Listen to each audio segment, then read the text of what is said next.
जय महाराष्ट्र.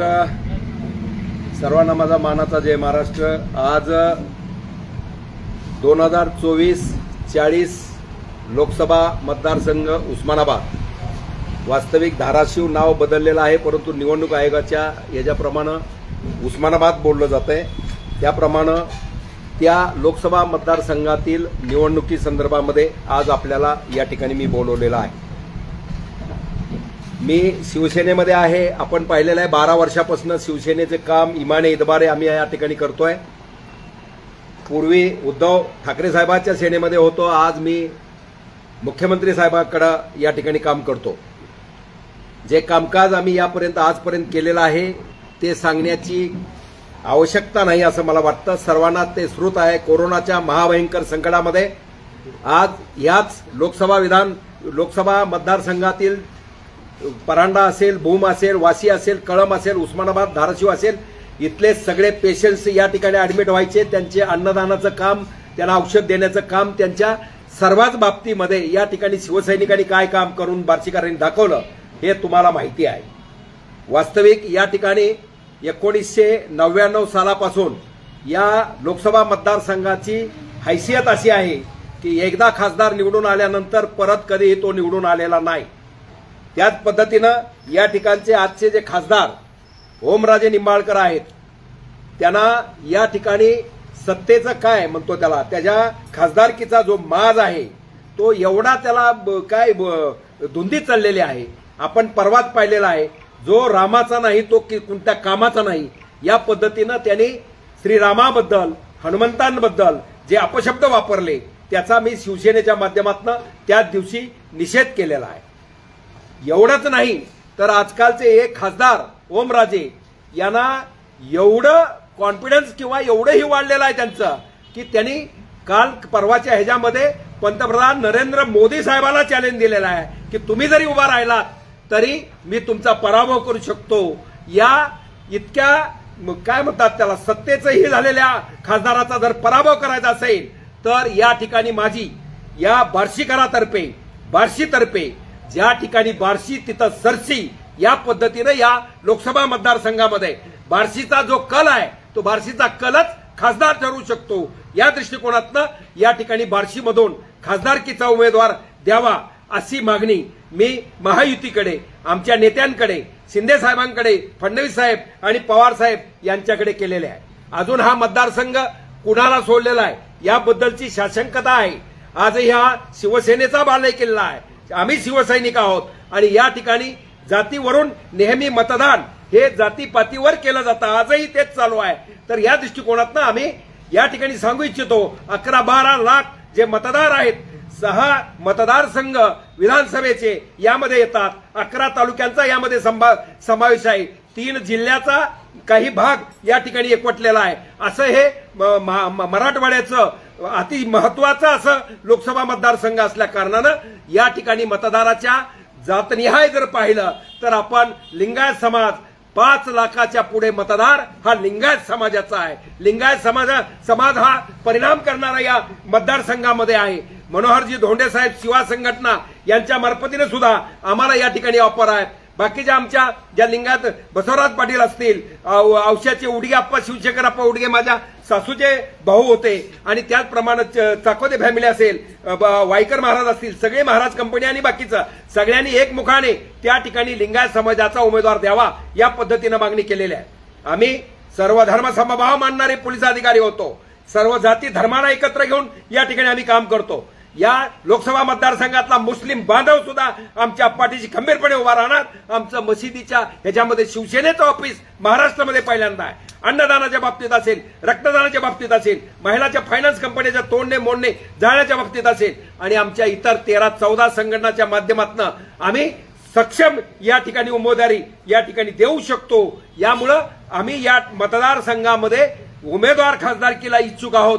याप्रमाणे आम्ही मागणी केलेली आहे आणि आमची अशी मागणी आहे, बार्शीतून तुम्ही कोणालाही उमेदवारी द्या, उद्या त्या आमदार साहेबांना उमेदवारी द्या, आम्ही एकमताने या ठिकाणी पाठीशी राहू. पण या ठिकाणी बार्शीचाच खासदार या 2024ला झाला पाहिजे या दृष्टिकोनातून आम्ही प्रयत्न करतोय आणि त्यामध्ये या ठिकाणी आम्हाला आजही आता आम्ही मुंबईला निघालेलो आहे, अजूनही उमेदवार ठरलेला नाही आणि इतर बाहेरचा उमेदवार कोणी जर आमच्यावर लादायचा प्रयत्न केला तर तो आम्ही खपवून घेणार नाही.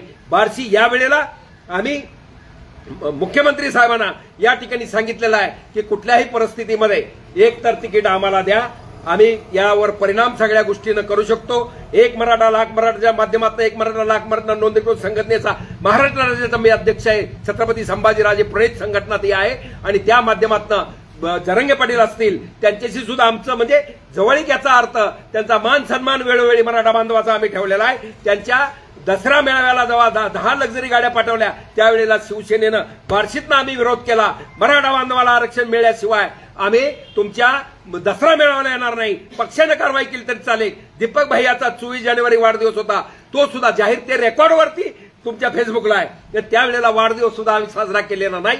या दृष्टिकोनातून मराठा बांधव, हिंदू बांधव, दलित बांधव, मुस्लिम बांधव सगळे बांधव आमच्या बरोबर आहेत. आम्ही या ओमराजे निंबाळकरांचा दारुण पराभव या ठिकाणी करू शकतो एवढी खात्री आम्हाला असल्या कारणानं या ठिकाणी आम्ही या प्रकारची मागणी या बार्शीच्या भगवंत नगरीमधनं केलेली आहे. आमची ही एकमुखी मागणी आहे. आम्ही कुणालाही आमच्यातल्या तिकीट द्या, आम्ही सगळे एकमुखानं त्यांच्या पाठीशी राहू असं मला वाटतं आणि त्या दृष्टिकोनातनं या ठिकाणी सगळीच परिस्थिती या ठिकाणी अतिशय चांगली आहे. जर कोणी अशी अफवा पसरवत असेल, काल सुद्धा मी त्या ठिकाणी सामुदायिक विवाह सोहळा सुभाष देशमुख साहेबांच्या गेलो होतो, त्या ठिकाणी काही भावी खासदार म्हणून मागणं पोरांनी ही केल्यानंतर खासदाराला चीड आणि मागं बघायला लागले अशी परिस्थिती या ठिकाणी आहे. तुम्ही कुठंतरी एसटीत बाईला बसायला काय जागा नव्हती पण मला फोन केला खासदाराला. हे खासदाराचं काम आहे का एसटीत बसून द्यायचं? हे खासदाराचं काम आहे का टामी हुडकून द्यायचं? ते काय स्टेपनी हुडकून द्यायचं? हा काय विषय सांगताय? काहीही गप्पा मारण्यामध्ये अर्थ नाही आहे. तुम्ही बार्शीमधली शिवसेना फोडलेली आहे. शिवसेना फोडायचं काम त्या ओमराजे निंबाळकरांनी केलेलं आहे. भाऊसाहेब आंदळकर याला चालत नव्हता. ते आता आमचेच भाऊ आहेत समजा आमदार आमचे. एका नीतीमध्ये आम्ही काय म्हणतात त्याला वर्ण आम्ही एकत्र आहोत. त्या कारणानं तुम्ही कुठेतरी जाऊन बसायचा, आंदळकरांचं खच्चीकरण करायचं बघायचा.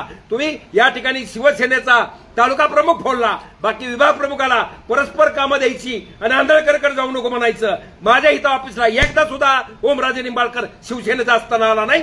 शिवसेनेचं पाप केलं आहे तुम्ही शिवसेना फोडण्याचं. आम्ही सुद्धा बाहेर पडण्याचं कारण ओमराजे निंबाळकर आहे आणि त्या दृष्टिकोनातनं या ठिकाणी त्यांना धडा शिकवण्यासाठी जर मला या ठिकाणी महायुतीनं जर तिकीट द्यायचा प्रयत्न झाला नाही तर अपक्ष म्हणून सुद्धा मग ते कुणाचं काय लेबल लावलं जाईल हा विषय वेगळा. परंतु तुला या ठिकाणी या काय म्हणतात चारी मुंड्यात चित केल्याशिवाय ओमराजे निंबाळकरला मी राहणार नाही आणि त्या दृष्टिकोनातनं आणि आम्ही अपक्ष म्हणून जरी राहिलो तरी निवडूनच येणार. कारण सगळी बार्शी या ठिकाणी 3.25 लाखाच्या आसपास मतदार आहे.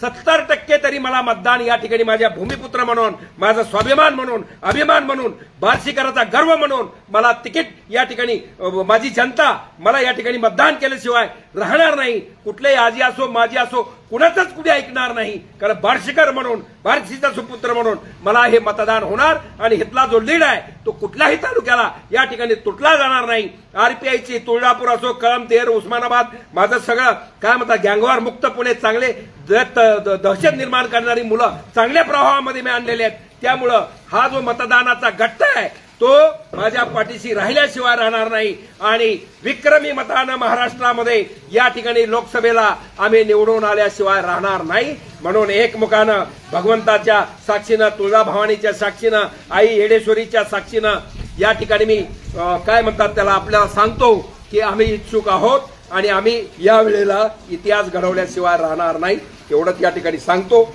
ओमराजे निंबाळकरांनी शिवसेना फोडून हे पाप केलेलं आहे, त्याचा धडा त्यांना शिकवल्याशिवाय आम्ही राहणार नाही. उस्मानाबाद लोकसभाची जागा आहे ती राष्ट्रवादीला गेलेली समजतंय. राष्ट्रवादी अजितदादा त्यासाठी आग्रही आहे. जर तिथं राष्ट्रवादीचा उमेदवार उभा राहिला तर आपण महायुती बंड करणार.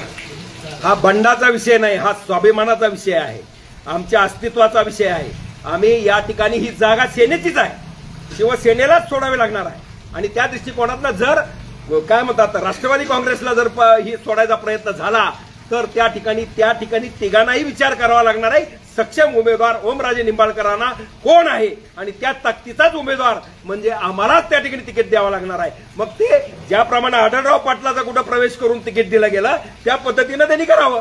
आम्ही तयार आहोत. आम्ही शेवटी शिवसैनिक आहोत. जर विरोधकाला या ठिकाणी चारी मुंड्या चित करायचं असेल तर आम्ही कुठलाही पर्याय, कुठलाही काय शस्त्र हातामध्ये, कायदेशीर शस्त्र हातात घ्यायला कुठेही तयार आहोत. हे समजा तिकीट तुम्हाला नाही दिलं किंवा नाकारण्याला तर महायुतीचा धर्म पाळणार का? अजिबात नाही, पाळूच शकणार नाही. या ठिकाणी स्वाभिमान, अभिमान आम्ही शिंदे साहेबांना हे सांगितलेलं आहे. आमच्याही अस्तित्वाची लढाई आहे. आम्हालाही 14-15 वर्ष आयुष्याचे आम्ही खर्च केलेले आहेत. आमच्याकडे या ठिकाणी आता पर्याय राहिलेला नाही आणि आम्ही निवडून येऊ शकतो याची खात्री आहे. आम्हाला बऱ्याच ठिकाणावरून आम्हाला अप्रोच काही झालेला, आम्ही काही टाकतो व्हॉट्सअप फेसबुकला. त्या अनुषंगानं आम्हाला कुठलं तरी धार्मिक शस्त्र हातामध्ये घेऊन या ठिकाणी ही लढाई लढावी लागणार आहे. मग त्याकरता तुम्ही त्याला बंड म्हणा किंवा काय म्हणा, जर ते बंड यशस्वी झालं तर मी खासदार असेल आणि पुन्हा हेच पक्ष, हीच माझी महायुती, आमच्याकडे या म्हणून आम्हाला आदेश देतील, त्यावेळेला आम्ही पुन्हा महायुतीमध्ये जाऊ. उस्मानाबाद लोकसभा ही पहिल्यापासून शिवसेनेला जागा सुटलेली आहे. मग तुम्ही शिवसेनेकडे राहण्यासाठी म्हणजे एका शिंदे गटाकडे तुम्ही प्रयत्न केला का? प्रयत्न त्याचाच चालू आहे. आपण नेहमी टीव्हीवरती वगैरे पाहताय कितीतरी अडचणी, जे आता रेग्युलर 15-16 खासदार आमचे आहेत त्यांना सुद्धा तिकीट मिळायला तयार नाही. ही अवस्था या ठिकाणी निर्माण झालेली आहे. 3 पक्ष एकत्र आलेले आहेत. त्यामुळे ह्या तिन्ही भावंडाला काय करायचं किंवा कसा ह्यातनं पर्याय करायचा आमचंही स्वप्न आहे. 40 पार झालं, 4000 आपलं 400 पार झालं पाहिजे मोदींना, हा विषय नाही आहे. आम्ही त्या महायुतीच्या विरोधामध्ये नाही आहे. परंतु इथली जागा दुसरं कुणालाही द्या, आम्ही काय जास्त बोलत नाही. आता कुणाच्या पुतण्याला द्या, कुणाला द्या, तुम्ही ज्या दिवशी तसं कराल त्या दिवशी तुमचा उमेदवार पडलेला असेल हे निश्चित आहे. एवढंच लक्षात ठेवायचं. तुम्ही सक्षम जो पैलवान आहे, सक्षम जो आखाड्यामध्ये त्या ठिकाणी लंगोटमधून उतरू शकतो, त्याच उमेदवाराला तुम्ही तिकीट दिलं पाहिजे असं आमचं म्हणणं आहे. नुसता केवळ कुणाकडे पैसा आहे, कोण कुठला मंत्री आहे, कोण कुठला संत्री आहे म्हणून जर तुम्ही देत असाल तर त्याचा विरोध करणार आम्ही. कारण आम्हाला सुद्धा या ठिकाणी आमचं अस्तित्व संपवण्याचं काम आमच्यात काही पक्षांनी केलेलं आहे आणि त्यामुळं या ठिकाणी त्यांच्यावर माझा जाहीर आरोप आहे. आम्ही सुद्धा प्रवेश करताना त्यावेळेला सांगितलं होतं मुख्यमंत्र्यांना की असा आम्हाला पुढे त्रास होणार आहे. तर त्या दृष्टिकोनातनं या ठिकाणी आम्ही पक्षाचा आदेश, आम्हाला मुख्यमंत्री आमचा बाप आहे, आम्हाला त्याचा प्रश्नच नाही. त्यांच्याशी गद्दारी आम्ही करणार नाही. पण या ठिकाणी हत्यार उतरून खासदार म्हणून निवडून येऊन पुन्हा काय करायचं ते आम्ही करू. परंतु या वेळेला आम्ही शांत राहणार नाही, एवढा मात्र निश्चित. मुख्यमंत्र्यांची चर्चा झाली का तिकिटावर? एवढे सगळे उमेदवार आहेत की त्यांना महायुतीला उमेदवार देता यायला उशीर लागलाय असे एक आरोप होते. अजिबात नाही. ते स्वतःचा अहमपणा तुम्ही बघितलेला आहे. कुठला तरी टिप्पर माझ्या मागे पळत आला आणि ते टिप्पर माझ्या अंगावर घालायला लागला आणि माझ्या जीवाला धोका. काय संबंध होता? हे हवा करायची सवय त्या माणसाला लागलेली आहे. त्याचा सक्षमन, त्याच्या गावागा काही त्याचं शिवसैनिकाचं हे राहिले, त्यांचं अस्तित्व या ठिकाणी राहिलेलं नाही. इतिहास मी सांगितलं 99 सालापासूनचा दुसऱ्यांदा खासदार निवडून येत नाही. अरे ज्या माणसाने स्वतःच्या गुरुचा विश्वासघात केला, रवींद्र गायकवाडाचा विश्वासघात केला, तो माणूस परत निवडून येऊ शकत नाही हे आमचं म्हणणं आहे. तो हवा करताय, जिथं जाताय तिथं पोराच्या वाढदिवसाला जा, कुठं काय अमकत जा, त्या गोष्टीनं तुला मतं मिळतील असं नाही आहे. लोकांनी तुला ओळखलेलं आहे. बार्शीला तू दुर्लक्षित केलेला आहे, बार्शीतली शिवसेना तू फोडलेली आहे. तू माझ्याकडे म्हणजे नेतृत्वच इथं उमडू दिलेलं नाही. तू कोणाला तरी धावण्याला नेऊन इथं शिवसेना बांधली आणि हे पाप तुला या ठिकाणी भोगावं लागेल आणि तुझा पराभव झाल्याशिवाय राहणार नाही. आताच तुम्ही उमराजेवरती 2-3 आरोप केले की वाढदिवसाला वगैरे किंवा अशा ठिकाणी खासदारांनी जायचं नसतं. परंतु आपण जर खासदाराचं तिकीट मागत असेल तर आपण काय चंग बांधले का की बार्शीच्या दृष्टीने किंवा लोकसभेच्या दृष्टीने की तुम्ही पुढे काय दृष्टिकोन ठेवला का की मी असं करेन, मी तसं करेन? बार्शीच्या दृष्टिकोनातनं बार्शी जिल्ह्याची निर्मिती आपण मागतोय. साखर कारखान्याच्या बाबतीमध्ये उस्मानाबादमध्ये किती मी अडचणीत आज असलो तरी आजही चेअरमन आणि कारखाना माझा अस्तित्वामध्ये आहे. तुळजापूरमध्ये, धाराशिवमध्ये तो अस्तित्वामध्ये आहे. या दृष्टिकोनातनं बाकीचं पाण्याचे प्रश्न असतील, बाकीचं सगळं काय असेल, या दृष्टिकोनातनं नोकरी, मोठे उद्योगधंदे आणणं असेल. तुम्ही सांगा, खासदाराचं काम आहे का एसटीत बाईला जागा मिळली नाही म्हणून फोन करणे, कुठंतरी टामी मिळाली नाही मग ट्रकवाल्यांनी फोन करणे? हा भाऊ करताय फक्त फेसबुक आणि मीडियावरती नाटकं करत बसताय. कुणी कामं केलेलं नाही, आमच्याकडे बघितलं नाही, बार्शीला बघितलं नाही. बार्शीचा सर्वांगीण विकास, पाण्याचे प्रश्न, आज 19 TMC पाण्याचा प्रश्न अजून मराठवाडा आणि विदर्भ ह्याचा राहिलेला आहे. त्या दृष्टिकोनातनं आम्ही या ठिकाणी प्रयत्न करू. अजूनही या ठिकाणी वेळ गेलेली नाही आणि बार्शीतली नव्हे, या मतदारसंघातली गोरगरीब जनता दुष्काळामध्ये सुद्धा 13 टँकरनं मी, राजेंद्र मिरगणे साहेब असतील, अमुक असतील, सगळ्या मराठवाड्यामध्ये या ठिकाणी पाणी पुरवठा करणं, त्याची सुखदुःख करणं, त्याच प्रकारचं काम या ठिकाणी आम्ही केलंय.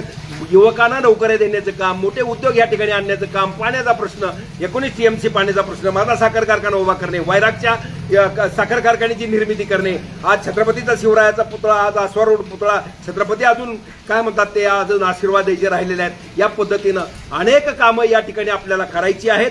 नुसतंच खासदारकी आणि मीडिया पुढं कुठंतरी जाणं आणि फेसबुकला हे करणं हे बरोबर नाही. विकासाचं काम या ठिकाणी केलं गेलं पाहिजे, या दृष्टिकोनातनं या ठिकाणी आमचं काम या ठिकाणी चालणार आहे.